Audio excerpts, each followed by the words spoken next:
Hello everybody, Oberon here. This is going to be my review of the Warhammer, the Horus Heresy, Tarantula Sentry guns.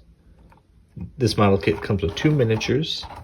We have 2 nice photos on the back at 100% scale, which I personally prefer to give a better idea of how they look.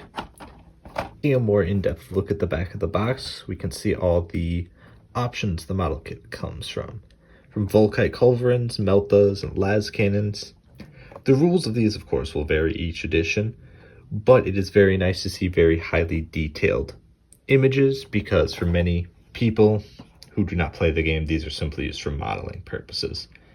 And kind of knowing what you get is very nice. We always have these nice artworks on the front of the box. They have them painted up, I believe, as Iron Warriors, Tarantula Sentries, but these can be used for any Legion or Mechanicum forces. Comes with 2 sprues in total, each 35 parts, making for 70 in total. And very importantly, because they are mirrored, there's enough weapon options to equip both of them the exact same way. We have anything from las cannons here to Volkite, heavy bolters, and melta. Always change edition to edition. But for the Loyalist Astartes, they are only 45 points per model, ballistic skill 4, all-around armor 10, and 2 HP. They are a vehicle, which means they cannot hold objectives. They have expendable, so they more or less don't work for your opponent's first strike as far as scoring goes. And they have a lot of weapon options. Las cannons 20 points per model, Volkite's 15, Melta 25, and the 2 missile options are both 15. Important to note, they are not included in this kit. It is its own kit for that weapon option. The rule about these models is that while it is a unit of 2, they are deployed separately from each other with Infiltrate 9. So you can set them up in the midboard, near objectives, or any sort of key areas. When it comes to how they shoot, it is actually an advanced reaction, and it cannot make normal shooting attacks. If an enemy model moves within about 48 inches of them, you can spend a reaction point to then make your shooting attack. This does mean that they're much more limited, and you almost are discouraged from using the Melta weapons because of that 48-inch range. So something like las cannons might almost be a better option. Instruction manuals are always a highlight for me. We always are given a nice artwork of what the final kit will look like. Of course, plenty of legal warnings in many languages.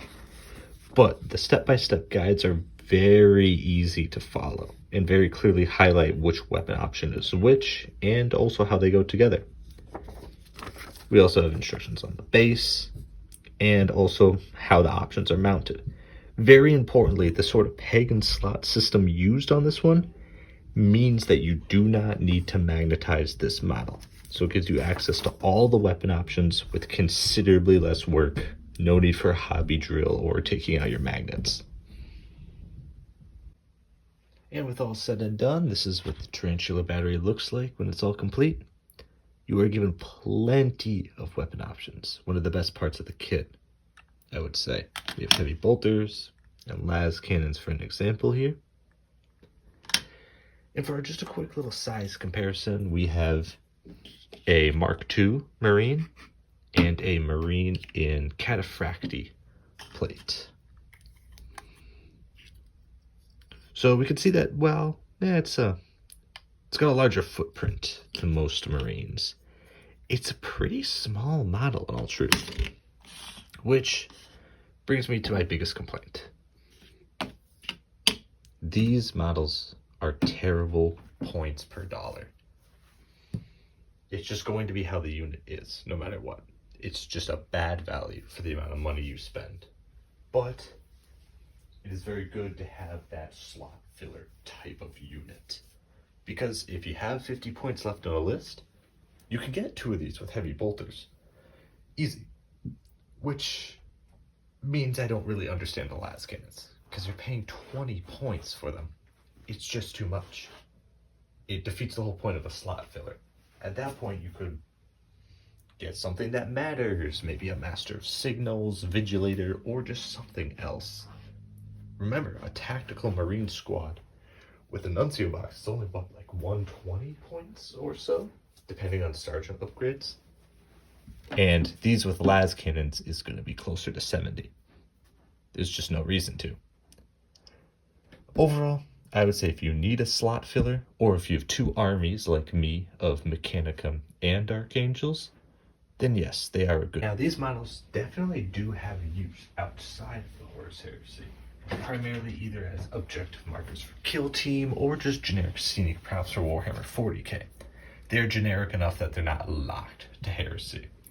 I would always recommend painting them, possibly mostly just lead belcher, black, and just these really generic colors so that they work for any setting. But again, great objective markers, good terrain, completely usable in-game as well. So, thank you for watching. Have a good one.